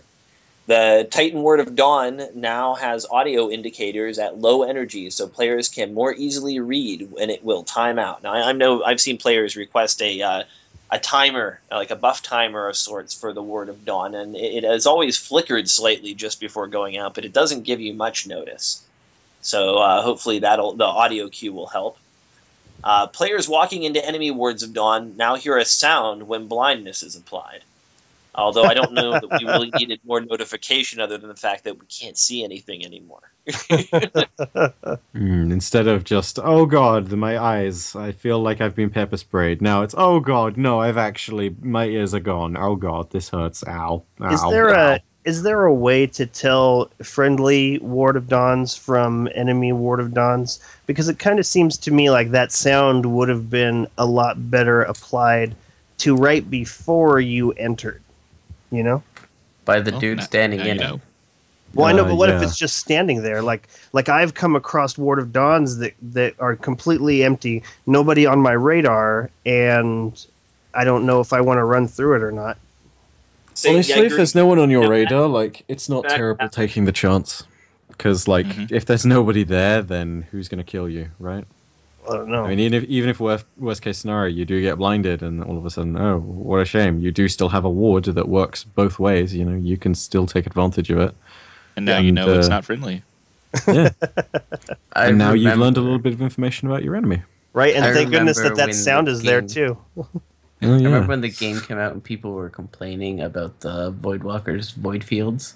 They were like, oh, why can't we see the friendly ones in a different color? It's like, well, you're not going to walk into a grenade to begin with. Exactly. It's like that's the whole point of all of this. It's if you can exploit information that is readily available. Sometimes I agree with it in things like heavy ammo where it dictates the flow of the game, but if it's just an ability, like, say, Ward of Dawn or Vortex grenades or Vortex Nova bombs, where it does still donate a certain amount of flow to how your enemy can move or not move, but it does, however, work on a much smaller scale. You know, this is not like super game changing. It's just something that is there for temporary space control as opposed to actually influencing the score in a humongous way. I mean, I think one of the things that people that use Ward of Dawn were most annoyed with is people jumping into the Ward of Dawn just to kind of stay in there, and that kind of leaves less room for them to maneuver around inside the Ward of Dawn. And the only time that I could say that I would jump into a Ward of Dawn is if I'm actively about to die. And it wouldn't matter at that point if I get blind in there. I'm just getting away from bullets. Yeah. That works. Because it still helps. Yeah. Moving on. I like the suicide into Words of Dawn and do my best to take out everyone inside. Depends. If you go Fist of Havoc in that thing, it's just a kill. Well, you if you just run destroy inside the with ward and people inside it. People while you're blind, it works pretty well too. I killed 2 dudes earlier this week right after the update dropped that way. I was running toward them and the bubble popped. I'm like, well, I'm not running backward to cover. It just kept going in and took them both out. Did the bubble have weapons of light, blessing of light, or armor of light? Well, it couldn't have had armor, or there's no way I would have taken him out. And you see, that's the thing. I'd say that a good 70% of Defender Titans, when they're going into PvP, they'll all choose Armor of Light just because of that strong synergy. The bubble is, therefore, aside from another super, it's indestructible. It's an immovable object, so to speak. But yeah, like, I don't know. I tend to think that if I'm trading a super for a super, that's fine. So the minute that I drop a Nova Bomb on a Ward of Dawn, I'm happy to commit those resources, especially knowing that my Vortex is either going to damage them and potentially give me an assist, or it's just going to kill them outright. Like, it's totally legitimate, fine. Also, you can use Arc Blade, that one ability, Razor's Edge. You can use that through a ward, and you don't even have to enter it. So that's like a really neat trick for those of you who didn't know. Crazy. To be honest, I thought when I first heard about the bubble from the relic, I thought they were fixing the penetration of things into the Ward of Dawn. Like, I was just skimming over it. I'm like, oh, that's kind of a needed change, because it seems like the only things it should penetrate are things like keyhole, golden guns, or something. You know, things that are meant to penetrate. Right. Yeah. Well, what else are they penetrating other than that? Well, if you're in a Ward of Dawn and a Nova Bomb goes off over your head, you're dead. Yeah. Like the Void Field one. That seems weird to me. Yeah, I think it should be. I think that because it is a defensive super, that it should be a bit more tough than it is right now. So what you're saying is, as a Titan, if I get hit with a Nova Bomb from above, I will die. Okay, I'm with that. But if I'm in my Ward of Dawn and the Ward of Dawn gets hit with a Nova Bomb, then I die also. What's the point of this? What's the point of this field? Here's my justification for this. The Word of Dawn, aside from being destroyed by a super, is useful to get kills and protect you to get more kills for a longer period of time, or to hold points. It's effective in an area for an extremely long period of time. All the other supers, the offensive ones, are all just instantaneous and can only do damage or alter the course of events in that one space for just that one instant. So that's why they trump the Word of Dawn. You see, this is the reason why I choose things like Vortex, and why occasionally I'll play Sunsinger with the like a Radiant Skin build, is because a lot of the time when you do have longevity added to your super, it makes a much bigger impact. And particularly when you have something like a Ward of Dawn or Vortex on your Nova Bomb, it is about controlling that space on the map. So the best example I can give is a mid-range Titan build that, instead of using Armor of Light and stuff, just requires that you place the ward down somewhere on the map, which is a really high traffic area, and you use Weapons of Light and just stick back and then just shoot people that come through, and occasionally jump in to refresh your Weapons of Light. Because you're using the ward not as something that is designed to, sit there and, be defensive. It's designed to get you kills. It's designed to help you control a piece of space. And that's far, far more powerful when you consider the long-term effects of it. Because say a Nova Bomb gets you like 2 kills. Well, that's great, that's a good Nova Bomb. But if 5 people ran through your Ward of Dawn and all of them got killed because you had Weapons of Light and they didn't, then immediately you have a huge advantage on Nova Bomb. Not to mention that you control a really high traffic area in the map. If it's control as the game mode, and you do that in front of, say, B, and you stop people from accessing it, immediately you've denied them points, which is almost as good as getting points for your team. So there's a lot of maths behind it, but it does make more sense to do that. And it's just, you need to think of the Ward of Dawn as less of a one-purpose tool, and think of it in a whole variety of different ways. It's not just like a shield. It can also be a wall. It can also be like, it can also be like a trap, which is what a lot of people don't realize. Exactly. And not to mention, it also buffs your allies. Like, your allies get weapons, and your allies get blessing and armor and everything from it, whereas your Nova Bomb or Titan Smash doesn't do jack for your allies other than getting other enemies out of their way. Yeah. It's very similar to the justification for Song of Flame on Radiance as well. Right. Moving on. They fixed an issue where the Combined Arms Grimoire card was pointing to the wrong unlock conditions. I'm not exactly sure what that means, but I know people's Combined Arms Grimoire cards were not advancing, so I'm assuming this is going to fix the fact that their cards were not advancing. Yeah, wasn't pretty much. there. Saw that Grimoire basically went up quite a few times, and that's almost the only change. Right, yeah, they fixed an issue where the Grimoire cards were awarding the incorrect number of Grimoire points, too. I know mine went up to 2,900 from the update. I was down at, I can't remember, 2870 or something like that before the update. Same here. I jumped up to 2,905. So it's like, I think they have just made it count for something. Because I think when you first enter it, it's worth something like, what, 15 Grimoire, and then everything is worth an extra 5? Something along those lines. Yeah, I'm not sure. They also fixed a rare soft lock when players' internet connection drops. They clarified an error that displays when user has insufficient hard drive space, and they fixed it so that it better handles the rest/resume mode on the PS4. So that's the end of all the listed changes for the update 1.1.2. Although there were a handful of other things players have since noticed. Mainly, there's a jukebox in the tower. They promised us an audio Easter egg, and there's actually a particular Easter egg listed in its soundtrack. Have you guys had any experience with that yet? The beautiful sounds of the Siege of Madrigal. Sometimes So awesome. Bungie really knows how to turn on nostalgia. This is one of those times. Awesome. Very awesome. I haven't played with it yet, but it looks cool. And I saw a lot of people were having fun with it on Twitter. So, for those unfamiliar with that particular score, that is, in fact, it's a remix of one of the tracks from a previous Halo game. And as Mike noted, brings back fond memories for a lot of Guardians. Nope.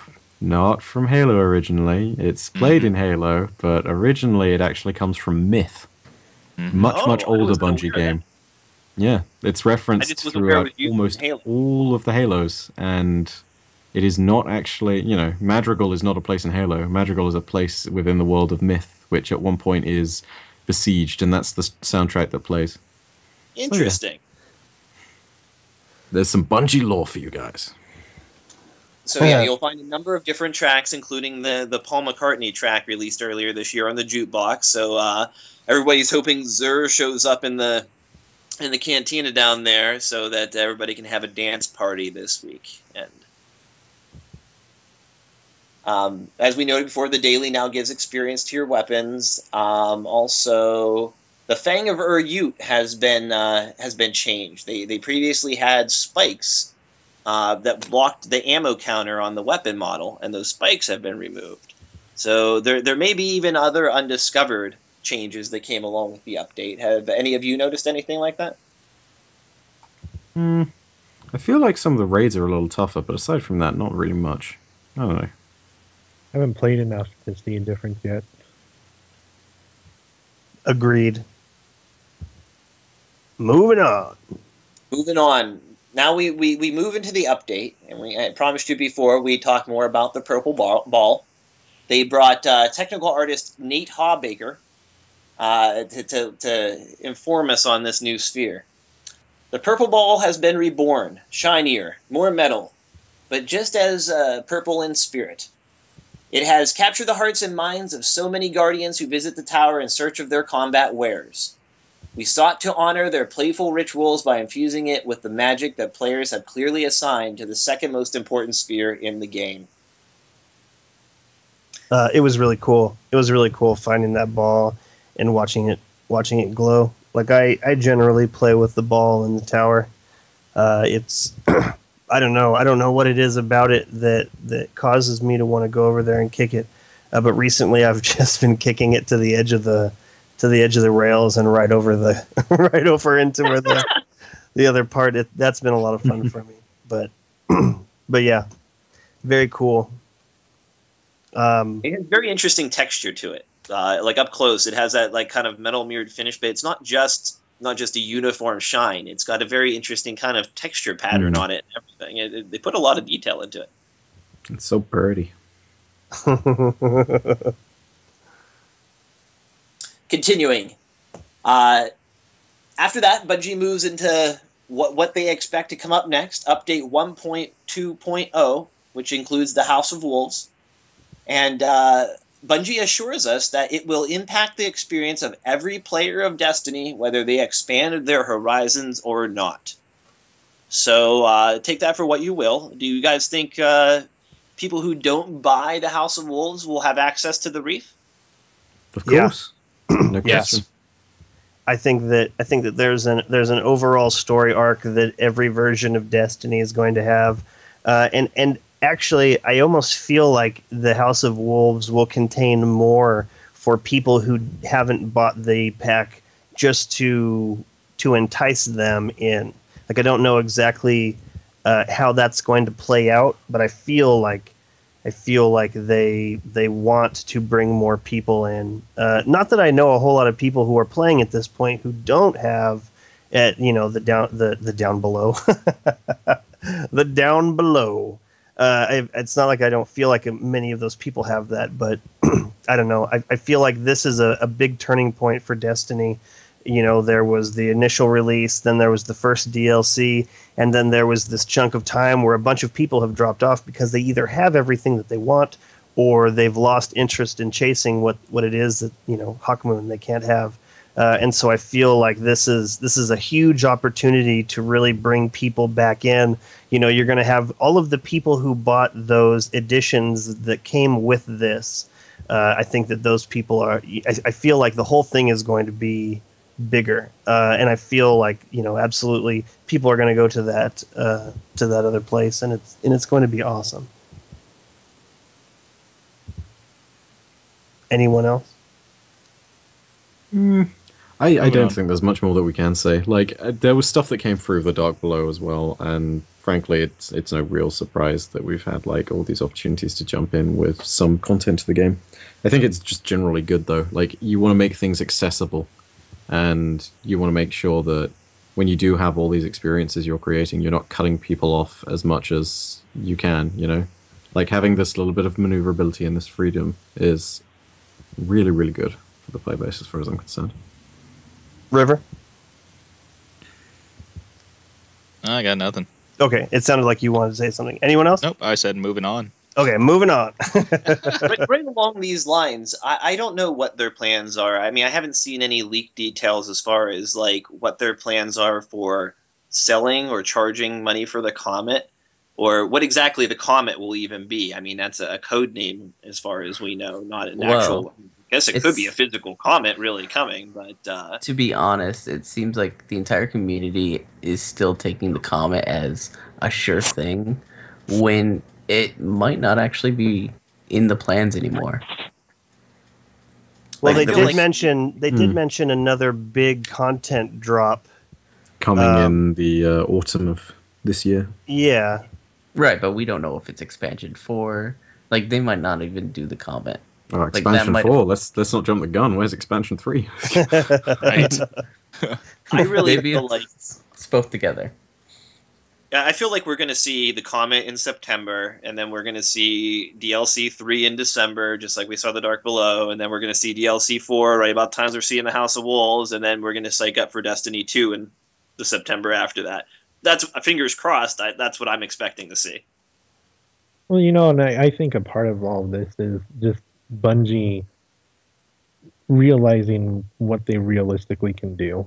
I mean, there was advertised for a long time, and I'm sure we'll talk about this a little bit more, but there would be a raid in the House of Wolves, and for whatever reason, they've decided to push it back, and we're not getting a raid at launch, and I think a lot of that is due to we can't push out quality content as fast, and so the Comet might just change a little bit, since they were expecting to have a raid with this expansion, but they're pushing Here's that back. the thing, dude. Like, where specific? I wish I could find the bit specifically if it was said where they said there will be a raid with the House of Wolves, because Yeah, I don't recall that. like It was- I remember them saying that there will be new content with each of the add-ons, but specifically them saying that there will be a raid, I don't know. And I like a agree. lot of this, I feel was sort of placeholder. Like it's easy for someone to say, imagine you're trying to keep the secret that you have a different piece of endgame activity that you don't want to expose to people. It's way easier to call that a raid if it was that, just to be like, oh yeah, it's a piece of endgame activity, so that people get a vague idea of what it is, and that keeps secret what you're actually doing with it. And I suppose maybe we should have guessed when data miners broke in and saw that it was, a raid that had difficulty modifiers, but it's still kind of just weird. I want to find the one place where they quote it, because if they do, then, I mean, I would agree with the people who are asking questions and be like, okay, so why specifically did you drop the raid when you said it here? But I don't know if that point in time has ever happened. I think that there has always just been a few sample pieces of text that have just been placeholder. And aside from that, I'm just not sure. I've seen I it. agree I've with seen you. the image I don't recall. I've seen the image that people point to for this, and it does say exclusive raid. You mean Well, the that was- leaked one, non-confirmed by Bungie? Yeah, absolutely. I'm Okay. just saying that I've seen the thing that people are using as their go-to. Right, I Yeah, feel like that's and, why like- people feel it's guaranteed, because I mean that very much looks like an official slide that probably was official at some point in time. But of course, Bungie's going to say don't listen to this because it's not real anymore. Yeah, Well, that's they the can thing. Like, change their Deej has mind. literally the first time that people got in and data mined anything from the game, Deej has always said, and he's always repeated it every single time we've got into these, that the stuff in here is guaranteed to change in some respect. None of this is going to be guaranteed. Much like when we moved from alpha to beta, much like when we moved from beta to the main game, stuff changes, and none of this is set in stone. And I think that's what some members of the community should remember.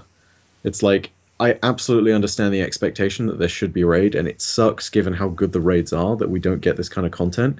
But my personal opinion is that I don't want to make any judgments yet. I'm not going to give Bungie a free pass, but what I think they do deserve is a fair trial. If you're going to make a piece of PvE content, if it's good, great. If it sucks, you are going to hear about it. That's my opinion. I have none at this current point. Right. Okay. I'm So not my making opinion. anything, as far as I'm concerned. My opinion, from somebody who does have time to gather up two other people and go through a three-man portion of a game, I'm insanely excited about the prospect of there being end game content that's attainable with a much smaller team. Like there seems to be this: I can get 3 people, I can get 4 people, but 5 is rough, and then 6 is difficult. And then time constraints. But I feel like this might be connected to how we upgrade our weaponry, which is something that we still haven't talked to, and we are so close to going into 2 hours. We really should wrap this up soon. So much more to talk Maximum about. YouTube time. Oh, yes. But I don't know. Where even were we?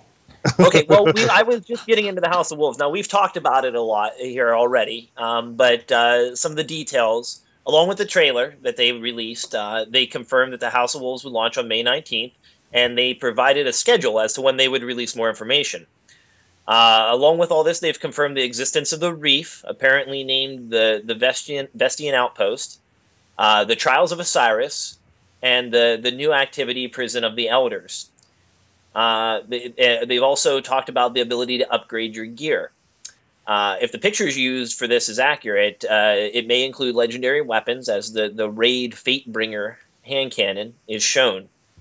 This is what Bungie had to say about what we were just talking about in this week's weekly update about the lack of a raid in House of Wolves. No, actually, this wasn't from the weekly update. This was from earlier in the week when they right after they launched the trailer. House of Wolves will not have a raid activity. We didn't take this decision lightly. Our team has been humbled by the reception of the raids in Destiny, and we are creating a new raid for a release later this year. House of Wolves will have a new cooperative endgame activity focused on variety, replayability, and skill. A new battle arena called the Prison of the Elders. Now, something in there I highlighted. Our team has been humbled by the reception of the raids in Destiny. How do you think this affected things? I mean, this one statement in here makes me feel like they did originally want a raid in this, but because of the way the last two raids have gone, they've made this decision. Just in the way they address it makes me feel like this is the direction they were coming at it from. Yeah, I think it's a lot of feel that the raids have not been up to their own standard of quality. You know, I feel like, especially just the way that it was received, that Crota's end definitely wasn't up to what everyone was expecting, and I think Bungie felt that way as well. And so I think they kind of went back into the drawing board with everything. And they're just like, let's make sure that this raid hits our mark the way that we want it to. I think it's not even necessarily just that. I think you need to look at the numbers, because when you look at Destiny community and the achievements that a lot of the player base has accomplished, less than 20% of them have gone ahead and like completed a raid.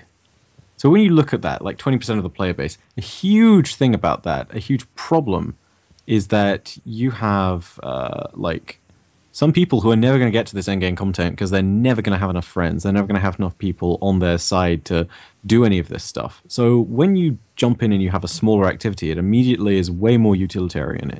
You know, your raid teams are naturally 6, so they just go 2 different fire teams to do this. And it's, I think, making endgame stuff more accessible. What I think we can expect in the future is to have an arena activity and a raid with expansions. Given that, I don't know, with Arena, I feel like they're just probing the water, making sure that everything works and that the foundation is stable. And, like, that's really what I think they're doing with this. It's purely a numbers game in some respects, but also maybe there is some other element to it. Like, not lightly cutting a raid, like, the best thing that I could think of from their perspective is the fact that it is to do with numbers. Yeah, that's exactly what I've been thinking this whole time. Ever since they announced it, I've been super, super excited. It is accessibility, and it is going to bring more people in. You know, it's so much easier to get 3 people together than it is 6, and giving you that end game content to a lower number. I mean, also, you know what this also could be affected by is the fact that you can solo so much, quite possibly all of Crota. You know, like they didn't need to focus so much on numbers, and so for this next round, they're not going to. So yeah. I have a theory. Continue. I bet you the what's it called, the Prison of Elders. My theory is that this mode is going to be a way for us to upgrade all of our gear, and then in preparation for the raid, which will come out with the next up, and then we'll start switching off that. Yeah, I could definitely see that. That way, your gear that you got previously doesn't necessarily get, I guess, obsolete with the next update. But then you can still shoot for the raid, which will come out with the next update after. Totally. You know what? And that's a great way to look at it. That is a great way to look at it. So then do you feel like arenas could be a second way to reach max level through PvP or through PvE? That's what I'm saying. Yeah. Well, that's totally what I expect. Like, that's going to be how we get to max level. I mean, that's the end game activity, whether it's a raid or not a raid. It's still the end game activity to get the end game gear, I imagine.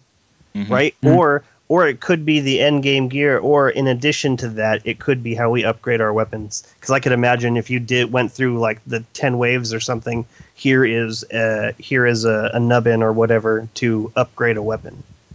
I don't know whether it'll be that, but I feel like it's more going to be just like a vendor system. So like we had upgrades with Xur, why not have a similar system where it's just like an Awoken Light Forge or something? I'm not sure what this would be in lore context, but just a vendor where you could take your gear And for a certain price of glimmer and other materials, maybe ascendant energy, maybe radiant energy, maybe ascendant shards, maybe radiant shards, maybe even exotic shards, you could upgrade it to the new attack stat.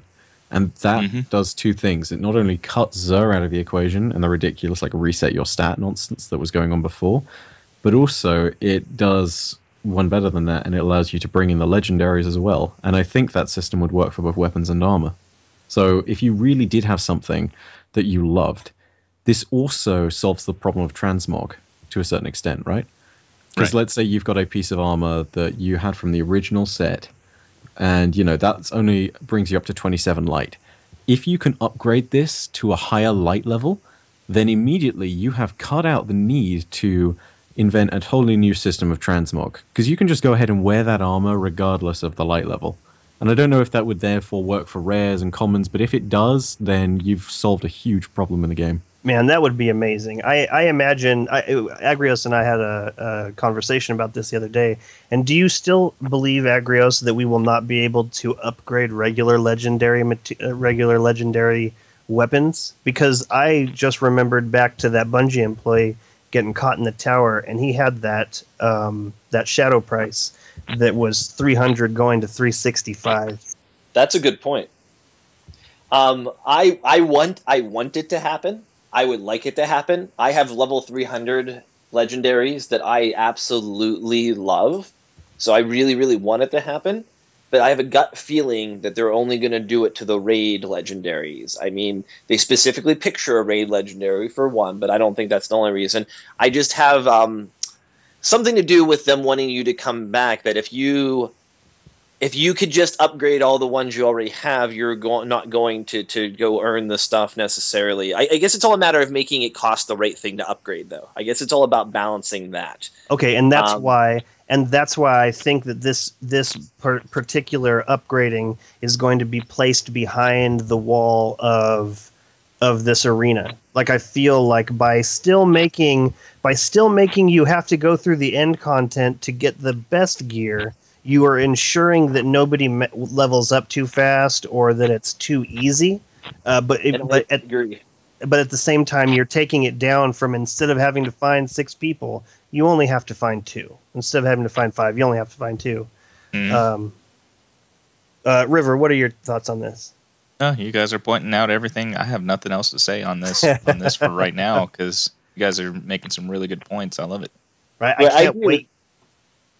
What's that?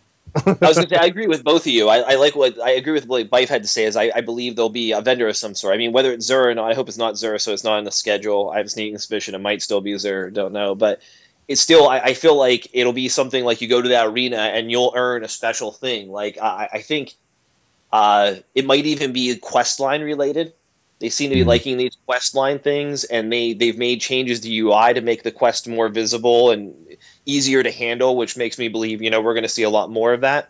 We know that from data miners that there's the Trials of Osiris Fate of All Fools exotic quest line type bounty. And I think you might maybe even pick up some sort of quest line type bounty, have to complete other objectives that culminate in the arena to get something like a Crux of Crota type item that will allow you to go to this vendor and upgrade the weapon of your choice to 365 or something along those lines. Yeah, that sounds like fun. I'm in for that. Yeah. Just anything that makes use of like the exotic bounty system is good. I just feel like this would be such a great way to like there's quite a few weapons and armor that I've held on to, just because I just really loved it. I just really felt connected to it, and being able to bring those pieces back as a viable. I mean, you'd still want to use elemental primaries in some situations, but I don't know. I feel like this is going to diversify instead of everybody running around with what vendor gear is now, or what vendor gear will be once House of Wolves drops. We're going to be seeing 3 different eras of weapons and armor. It's going to be so much fun. It's going to be awesome. I can't wait to see when, we all come along and someone pulls out a shadow price, and then there's this little noob who's just entered the game, and he's like, "What is that gun? I've never seen that before." And then you're like, "Oh, newbie, it's before your time." Right, and not only that, but you're totally hosed because the chances the chances of you picking it up are minuscule. Exactly. Why does your noob impression sound like an American accent? No reason. Right? It was really good. Right? And why does Y'all don't know Mark's me. why does Mark's Bife impersonation sound like that? Which way did he go? Which way did he go? Does it? I don't think so. It's horrible. Mark's Bife impression is horrible. Mark's British impressions generally. Actually, I don't know. Mark does some good impressions. I'll give him that. Right? Maybe he does a good British impression, but his Bife impression is lacking. Maybe. I don't know. I'm not going to judge impressions after I do such terrible ones of just generally Americans. The only ones that they're I can pretty do good. without butchering are not worth talking about on stream. Do your Bife impression, and everyone will be happy. This is my Bife impression. All right, so we got a little off topic. We got 8 minutes. What else do we got, Agrios? Okay, well, we're right on topic. We were talking about upgrading your gear. We're going to find out more of that. Wednesday, April 22nd, they're going to have an event. It's the first scheduled event, I should say. They're bringing creative director Christopher Barrett, and he's going to be joined by community guest Gathalion. Is that how you say that, Gathalion? Yeah. And Yeah, he was featured in a community spotlight recently, and they're going to be giving you a tour of the Reef's Vestian outpost and try to answer questions like, who will issue our new walking orders? What do we stand to gain from this alliance? What will happen to our existing gear? Will we ever want to visit the tower again? And I will certainly be looking forward to that. I mean, that's one of the main questions I want to answer. What we were just talking about with the gear. I'm excited to know where that is going to go. Agreed. Super agreed. What do you think, River? What do I think about everything? Yeah, hit it. Yeah, I'm just really excited to get House of Wolves here, man. Bring it on, please, because I'm ready to sit these falling down. Crimson Warlock. I actually want to bring something up that might spark a big discussion, so come back to me. I'll go last. Jez.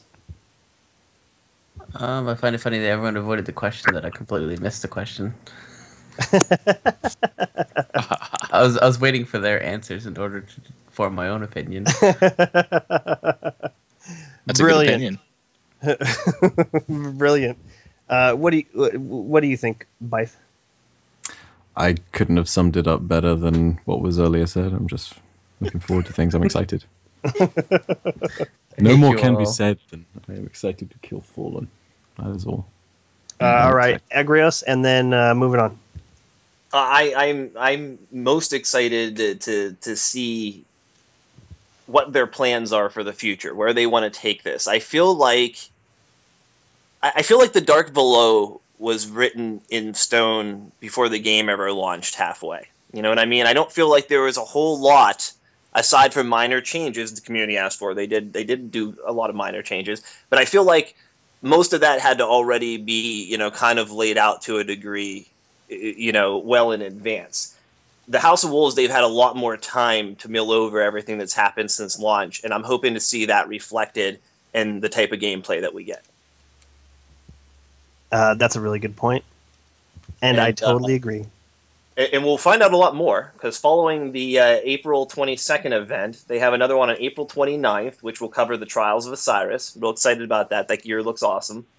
On May 6th, they will reveal the exciting. And the surprise on May 8th is still unknown, though I'm thinking launch trailer. Oh, yeah. Launch trailer, or perhaps they'd be like, so, that raid we were talking about? It's not launching with it, but you will get the raid a month down the line.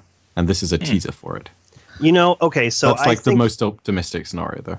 Totally, but I think if they were going to do that, then they wouldn't have led with there is not going to be a raid in the House of Wolves. They would have led with there's not going to be a raid in the House of Wolves initially. I don't think that they would. I mean, then again, it kind of seems like Bungie wants to piss off a bunch of people before making them really happy with what they get. You know, like it's it seems to be a theme. Like maybe, hey, you know, there's people there who are like, well, let's kick up the player base. You know, let's piss off a bunch of people to get them talking about Destiny. I mean, I would not make that decision. All right, so this is what I wanted to bring up here. Two very prominent streamers in the Destiny community, being King Gathalion and Professor Broman, have a bet going on with the community. And their bet is that there will be a raid before Comet drops. And so the bet is that if there is a raid before Comet drops, then Professor Broman and Gathalion are going to have a community pays up day where they choose a charity and all donations that day go to that charity. And if Broman and Goth lose, then the community chooses a charity and they both donate $1,000 each to that chosen charity. Hopefully this would never happen, but do you reckon that there's going to be like a point at which a bunch of the community people just troll them and then they're like, so yeah, the charity we want to support is the Thongs for All Those Who Can Wear Them charity. We are in support of people wearing thongs everywhere, and you will therefore have to support this. Oh, I'm sure they'll get plenty of trolls from their community. They love to do that. So the conspiracy theorist in me almost thinks that a delayed raid is almost a way to say, hey, this is going to fill some content in this gap. Yeah, I could see that. So that's why I kind of thought there was going to be a raid before the next expansion, whatever next content drop. Well, I guess only time will tell. Dun, dun, dun. All right. So we have come to the end of the episode. I hope that we got to everything we were I do have supposed two more to talk short about. things. Do we have them real quick or no? We have 3 minutes until we have to chop that YouTube video. Or they're not important enough. We will They're- talk they're- about it they're- next week. Yeah, not important enough. All right. Okay. Shout outs. Bye. Just shout out to Guardian 1 and Guardian Radio and the Guardian Radio Network, because you guys are part of something that I think is pretty awesome. And yeah, let's celebrate this as a crew. Man, I couldn't agree more. Jez. Oh, wait. Agrios. I wanted to give a shout out to Guardian Radio this week. They inspired me to want to make an awesome podcast. I agree. I love listening to Guardian Radio. Those guys kick ass. Oh, Jez. thank you. Shout out to the Crow because I think no one loves him, and that's why he's so cranky. Danes do. Well, no one does love him. You're correct about that. The Danes Right. do. I think his sister secretly despises him, but keeps him around because she knows that he's beneath her. Oh, ouch. Crimson Warlock. I'm shouting out to King Gathalion and Professor Broman tonight just because of their bet with the community, but also because they are awesome streamers. If you guys haven't checked them out, check them out. They are really fun. They're really entertaining, and they stream with a lot of other streamers. They kind of have a team, so if you don't like them, you can find other streamers who stream Destiny content. Awesome. River. Fife. You know, I've been a fan of Guardian Radio for so long, so I just want to say thanks for coming in. It was a huge honor to have you on the show today. Well, thank you for being such hospitable hosts. Awesome. And my shout out also goes to Bife and to Guardian Radio, because thank you for letting him come over here and hang out and postulate. I would like to thank everyone listening for tuning in. I hope you enjoyed the show. If you have any questions or suggestions for topics to be discussed on the show, please leave them in the comments below or send them to feedback@guardian1.net, and we will see you next week. Mita.